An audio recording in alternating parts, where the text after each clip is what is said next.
Next topic is stalagmites and stalactites. In some limestone caves, one sometimes see conical pillar-like objects, some hanging from the roof of the caves and some rising from their floors. This happens due to the pressure and warmth inside the caves results in the conversion of some calcium hydrogen carbonate to calcium carbonate. Here you can see in this reaction calcium hydrogen carbonate is converted to calcium carbonate, and because of this calcium carbonate the formation of stalactite and stalagmite occurs. Stalactite are here that are hanging downward from the cave, and those rising upward are stalagmite. Next is types of hardnesses. There are two types of hardnesses of water. First is temporary and second one is permanent hardness. If the hardness of water can be removed by boiling, then it is the temporary hardness, but if it cannot be removed by boiling, then it is the permanent hardness. Here temporary hardness is caused by hydrogen carbonates of calcium and magnesium, and after boiling they are converted to calcium carbonates and magnesium carbonates along with water and carbon dioxide. Carbon dioxide being gas escapes, and these are settled down as impurities which can be further removed by filtration. There are a number of advantages and disadvantages of hard water. Hard water has salts dissolved in it which gives the taste to the water, so it is used for the preparation of beverages and wines. Also, salts like calcium and magnesium present in the hard water are essential for the growth of bones and teeth. Hard water also checks the lead poisoning, as calcium sulfate present in hard water forms insoluble lead sulfate in the form of a layer inside the lead pipe. Disadvantages of hard water. Hard water is not suitable for producing steam. These tubes are used to convert the water into steam, and hard water gives scales, so it makes the bore of the tube narrower and narrow. As this bore is narrower, so it is difficult for it to convert the water into steam, and here when it is conducted in the soft water, it is easy to convert that water into steam, but hard water gives scales, so it makes the tube narrower. Hard water also spoils the taps, washing machines and even geysers. Hard water is also unfit for washing purposes, as soap is chemically a sodium salt of stearic acid. What is the formula of stearic acid? It is C17H35COOH and has the formula this one, and this one formula is called sodium stearate and can be represented by NaSt. The stearate part is this one. So if in the stearic acid you replace the hydrogen by sodium, it becomes a sodium stearate, and sodium stearate is the formula of soap. When hard water containing impurities like calcium hydrogen carbonate reacts with the soap, it forms scum or soap curd which gives scales, and this is insoluble in water and hence difficult to remove, and it sometimes forms rusty spores if the iron salt are also present in water.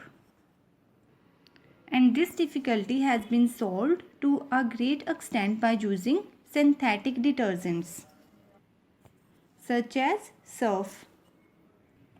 So synthetic detergents like surf is used in the place of soap for domestic and laundry work like washing of clothes. They are made by sulfonating some higher alkenes with sulfuric acid and then converting them into sodium salts by caustic soda, and these sodium salts are called detergents.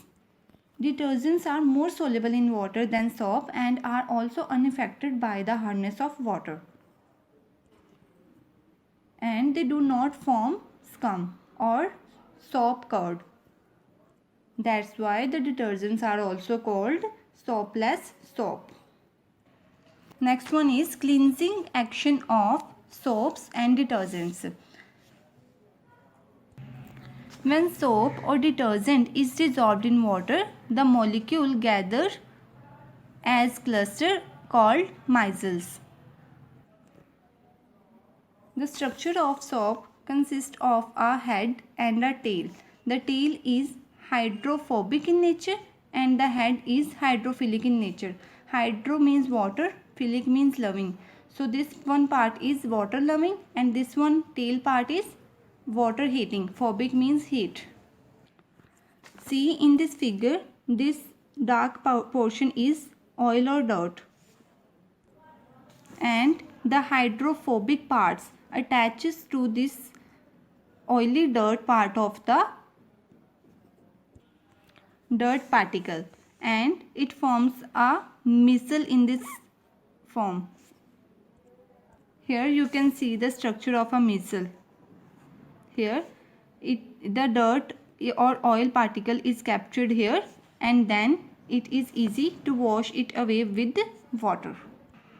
Next one is removal of hardness.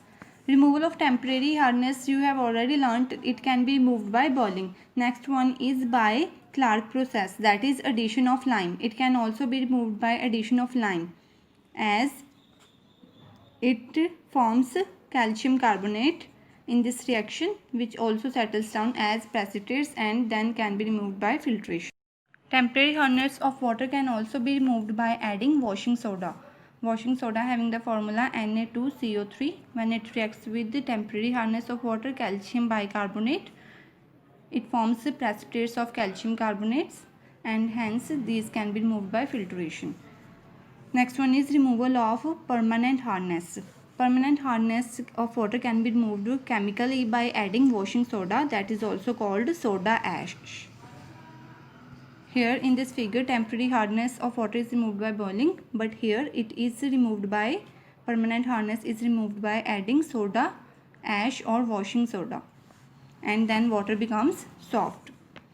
Again here calcium sulfate reacts with washing soda, that is sodium carbonate, and forms precipitates, that is calcium carbonate, and here the byproduct sodium sulfate.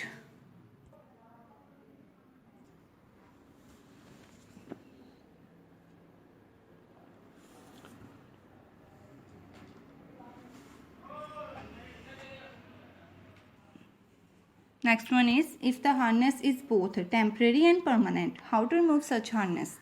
For removing the hardness of the water which is of both kind, temporary as well as permanent, we use artificial zeolites, and artificial zeolites are also called permutate, and the process by which the artificial zeolites are used to remove the hardness of water is called permutate process.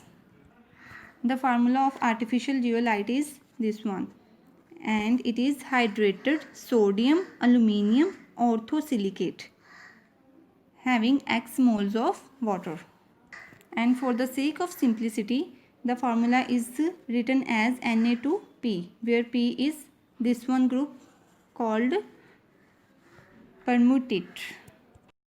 This is the arrangement for permutate process, and the hard water is entered from the inlet pipe, and here in this permutate arrangement it is gathered filtered by these permutate which acts as the sheaves, and we obtain the soft water from the outlet pipe. Now once it is used, it is filled with impurities and it cannot be taken into use again, so we need to again active it. It is done by adding concentrated solution of brine. Brine is sodium chloride. Now due to impurities it has a formula CaP, and by adding brine it is converted again into sodium permutate. Next one is softening hard water using ion exchange resins. For scientific purposes, even the presence of positive sodium ion and negative bicarbonate and sulfate ions are not desirable, as we get in the byproducts. These are not desirable as for the scientific purposes. So again, to remove these ions, water is passed through synthetically prepared cations and anions.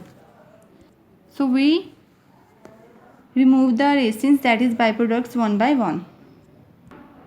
And then the positive sodium ion is replaced by positive hydrogen ion, and negative ions like sulfates and bicarbonates are removed by OH negative ions. And then the water completely gets deionized. Thank you, students.